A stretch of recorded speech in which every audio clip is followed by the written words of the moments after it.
Ahoy, matey! This is my 111th day of Japanese voyage, and today, along with the remaining 15 days of the sail, I will be reading Japanese newspaper.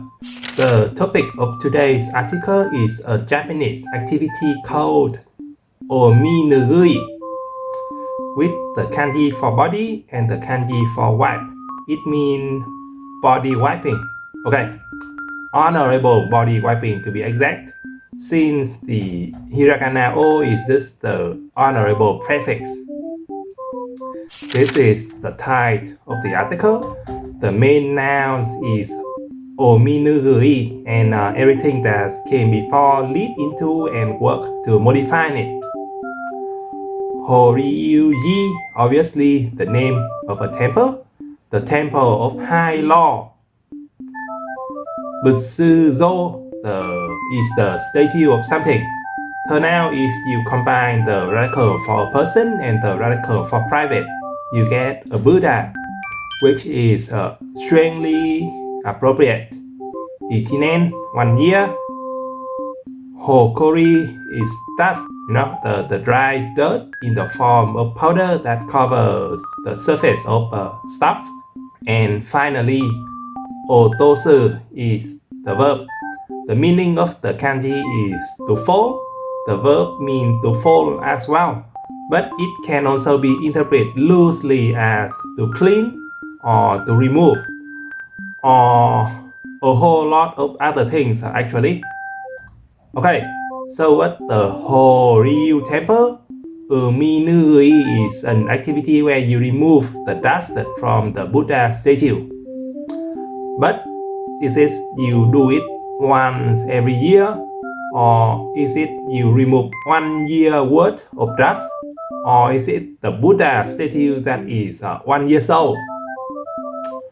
There is a way to tell exactly which meaning to go with by carefully observing the position of the ichinen related to the rest of the clause. And one day I will have complete mastery over that, but today is not that day. So this dusting off the statue with some sort of paper duster doesn't make for a very interesting sight. But setting up a system of pulley so young monk can hang in very high place and clean the dust off giant Buddha statue, that is very impressive. Second one is pretty much a repeat of the title, but with the added information that the High Law Temple, which is a World Heritage, is from the Nara Prefecture, and Ominuguri happened on the 8th day of the month. Sentence 2 goes into the main idea behind honorable body wiping.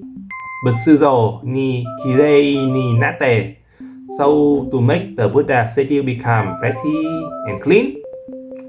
Atarashi toshio mukaete morau. Mukaeru is to welcome and then conjugated into the third form, and then you add in morau, receiving of favor, of welcoming the new year. So basically just welcome the new year. I'm not too sure if morale is absolutely required, or it is this function as a way to make the sentence more polite and can be omitted. Anyway, for the sake of making the Buddha statue clean and welcoming the new years, every year around this time, the Ominiguri is held. Sentence 3 describe what is it that is done during the honorable body wiping. Obosan is the Buddhist monk, not to be confused with a red boy. Okyo is the sutra, right? So the Buddhist scripture, not to be confused with a time that has just gone by. Hataki is the feather duster, so just a tool to get rid of dust, right? Not getting rid of chaff. And then Kokubo, the first kanji with the rural inside a box, mean a country. The second kanji with the rural under a roof mean treasure, right? So national treasure, appropriate. Tene, the first kanji mean the street. The second kanji means peaceful, right? A peaceful street become polite or courteous. A bit of a leap of logic, I would say. So, after reading the sutras, using feather duster and the like, the monk politely removed the dust from the Buddha statue and the like, which as national treasure. Sentence 4 is clean. I know all the words and it is just a matter of applying what I know carefully and slowly. So, people who came to the temple watched the dust being removed and prayed to the Buddha statue. Sentence 5 features a quote from a woman from the Oita prefecture, right, or the Big Understand prefecture. Kando, the first kanji mean feeling, the second kanji mean moving, right? So together they become a vocabulary that means to be deeply moved. Appropriate? Yeah, very appropriate. For the first half, she said she came not knowing anything, but she was deeply moved. Nda is the abbreviation version of Noda and Nodesu, so it just means to convey an explanatory tone. The lone na hiragana is actually the na ending that indicate emotion or emphasis. I know these 2 points from reading the Tekim Grammar Guide, but it is the first time I encounter them outside of the book. So, for the second half, she said, to come early in the morning is also a good thing, I think. Yeah, so not sure how you can translate it in a way that convey the explanatory tone and the emotion emphasis of the na ending particle.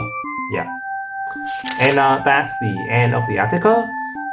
For this particular topic, it was pretty easy to find an English source. I finished by just reading the article out loud and get in some practice.